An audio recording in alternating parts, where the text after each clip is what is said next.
মাননীয় মন্ত্রী সালাউদ্দিন সাহেব তার আগের বক্তৃতায় বলেছিলেন যেটা কত অংশ শেয়ার হোল্ডার কত অংশের মালিক আছে না 82% এস আলমের যে মালিকানা এই 82% হচ্ছে অন্যান্য লোকদের মালিকানাকে ডাকাতির মাধ্যমে ডিজেফাই দিয়ে এটাকে সে দখল করে জোর করে নিয়ে গেছে।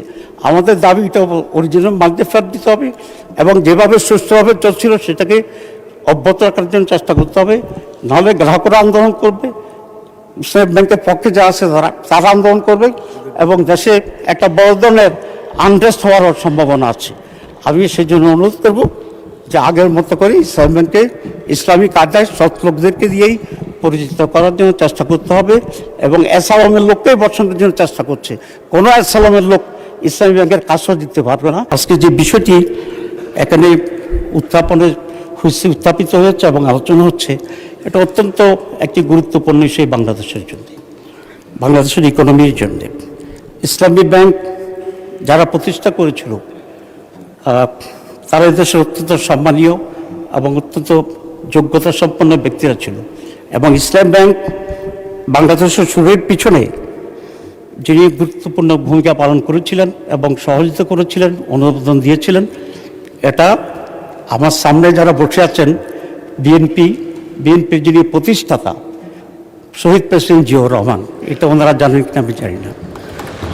ওনার উৎসাহে অনুমোদনেই এদেশে প্রথম ইসলামিক ব্যাংক এখানে প্রতিষ্ঠিত। অনুমোদন বলতে অফিসিয়াল না, যে প্রসেসই করছেন উনি, but he was the one of the pioneer, যেটা এদেশে ইসলাম ব্যাংক গঠনের ক্ষেত্রে ভূমিকা রেখেছিলেন।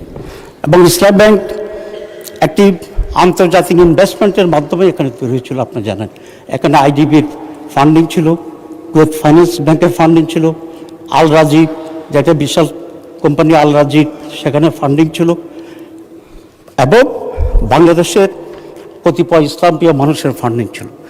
ইসলাম ব্যাংক পরিপূর্ণভাবে একটি যোগ্য এবং সততার ভিত্তিতে পরিচালিত হয়েছে। আজকেও ইসলাম ব্যাংকের যারা স্টাফ আছেন, চাকরি করছেন, এদের কারো বিরুদ্ধে দুর্নীতির অভিযোগে এমন কোনো অবস্থান সেখানে ছিল না।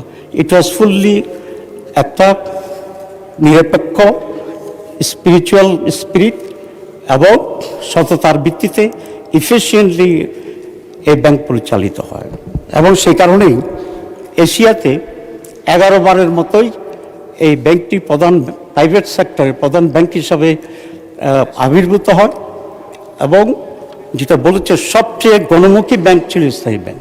3 কোটি গ্রাহক, আমার ধারণা জানি না একজাক্টলি এই পরিমাণ গ্রাহক আর কোনো ব্যাংকে আছে বলে আমি মনে করি না। স্বৈরাচার যখন ক্ষমতায় আসলো তারা এই ব্যাংকটাকে লুটপাট করার জন্য তারা সিদ্ধান্ত নিয়েছে।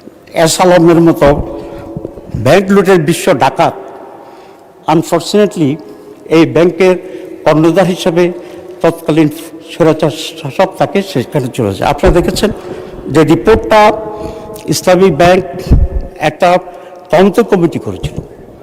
সেই তদন্ত কমিটিতে যে রিপোর্ট এখন ব্যাংকে আছে, ব্যাংকের কর্তারা জানেন যে 26টার মতো বিভিন্ন প্রতিষ্ঠান ভুয়া প্রতিষ্ঠান তৈরি করে তাদের নামে এই ব্যাংক লোনটা নিয়ে যাওয়া হয়েছিল।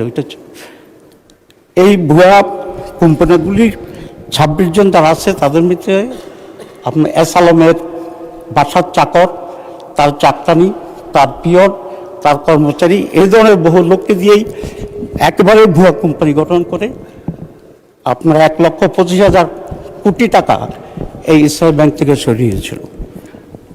এই অভ্যুত্থানের পরে আপনার আবার নতুন করে এই ব্যাংক কিছুটা প্রাণ ফিরে পায়। 26,000 কোটি টাকার মতো নতুন টাকা এখন গ্রাহকদের পক্ষ থেকে আছে। আমরা আশা করেছিলাম যে এই সরকার এসে সর্বপ্রথম বিদেশের যে টাকাগুলো আছে এস আলম নিয়ে চলে গেছিল সেগুলোকে ফেরত আনার জন্যই উদ্যোগ গ্রহণ করবে, কিন্তু আমরা লক্ষ্য করছি সেই দিকে না গিয়ে গভর্নমেন্ট বিতর্কিত লোকদেরকে সেখানে বসিয়ে এখন যে পরিমাণ কিছু টাকা আছে জনগণের টাকা, সে টাকাকেও কীভাবে লুটপাট করা যায় সেরকম উদ্যোগ গ্রহণ করছে বলে আমরা সেটা দেখি।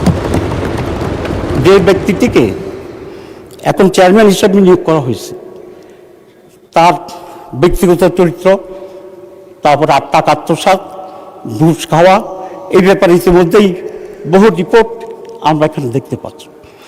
এরকম একটি লোককে ইসলাম ব্যাংকের যেখানে সততাই অন্যতম প্রধান বিষয় ছিল, এফিসিয়েন্সি প্রধান ছিল, সেই সৎ ব্যাংকটির চেয়ারম্যান বানানো হয়েছে একজন পরীক্ষিত প্রমাণিত আত্মসাৎকারী এবং দুর্নীতিবাজ ব্যক্তিকে।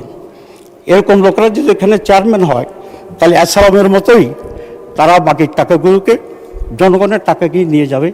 এটা অত্যন্ত পরিষ্কার, এবং এই জন্যই ইসলাম ব্যাংকের গ্রাহকদের ভিতরে এক বিরাট আতঙ্ক তৈরি হয়েছে। মাননীয় স্পিকার, আজকে ইসলাম ব্যাংকের যে টাকা, এ টাকাগুলো কাদের? এখানকার সৎ মানুষের এবং যারা ইসলামিক অর্থনীতিতে বিশ্বাস করে, এটা তাদের টাকা। সুতরাং এই টাকার ব্যাপারে আমাদের অবশ্যই কনসার্ন আছে। সেখানে আমি একজন গ্রাহক, আমি একজন ডিপোজিটার আছি সেখানে, এবং এখানে যে যারা আছে তারা, এবং ওই সাইডে অনেকেই আসেন নিশ্চয়ই, যারা ইসলাম ব্যাংকের সাথে ব্যবসা করছেন এবং তারা কমফোর্টেবলি ব্যবসা করতে যাচ্ছেন। এখন একটি সরকারের লক্ষ্য হওয়া উচিত কি? একটি সরকারের লক্ষ্য হওয়া উচিত যে এই সমস্ত প্রতিষ্ঠানগুলো যাতে অধিকতর সুন্দর এবং সুচারুভাবে পরিচালিত হয়, সেই জন্য চেষ্টা গ্রহণ করা। কিন্তু আমরা দেখছি এই সরকার আসার পরে যে পরিবর্তনটা ব্যাংকে নিয়ে আসা হচ্ছে, এটা একেবারেই একটি নেগেটিভ অ্যাটিটিউড আমরা দেখছি, এবং অন্যায় করে অসৎ লোকদেরকে দেওয়া হয়েছে।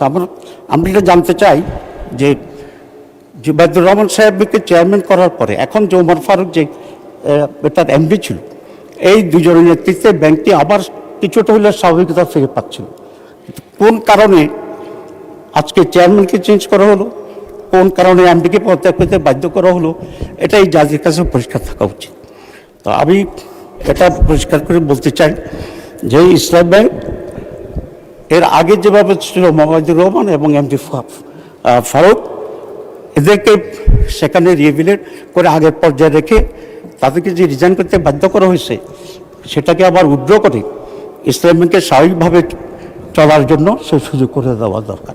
আর যদি সেটা না হয়, তাহলে গ্রাহকের টাকা গ্রাহকদের বিরুদ্ধে আন্দোলন করবে। আর গ্রাহক টাকা যদি না থাকে, যে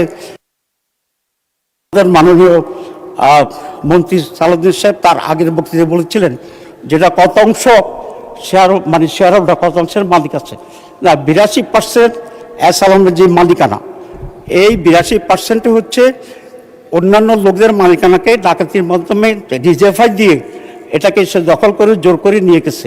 আমাদের দাবি এটা অরিজিনাল মালিকদের ফেরত দিতে হবে, এবং যেভাবে সুস্থভাবে চলছিল সেটাকে অব্যাহত রাখার জন্য চেষ্টা করতে হবে। নাহলে গ্রাহকরা আন্দোলন করবে, ইসলাম ব্যাংকের পক্ষে যা আছে তারা আন্দোলন করবে, এবং দেশে একটা বড় ধরনের আনরেস্ট হওয়ারও সম্ভাবনা আছে। আমি সেই জন্য অনুরোধ করব যে আগের মতো করে ইসলাম ব্যাংকে ইসলামিক আদায় সৎ লোকদেরকে দিয়েই পরিচিত করার জন্য চেষ্টা করতে হবে, এবং অ্যাসালামের লোককেই বসানোর জন্য চেষ্টা করছে। কোনো অ্যাসালামের লোক ইসলামী ব্যাংকের কাজও দিতে পারবে না।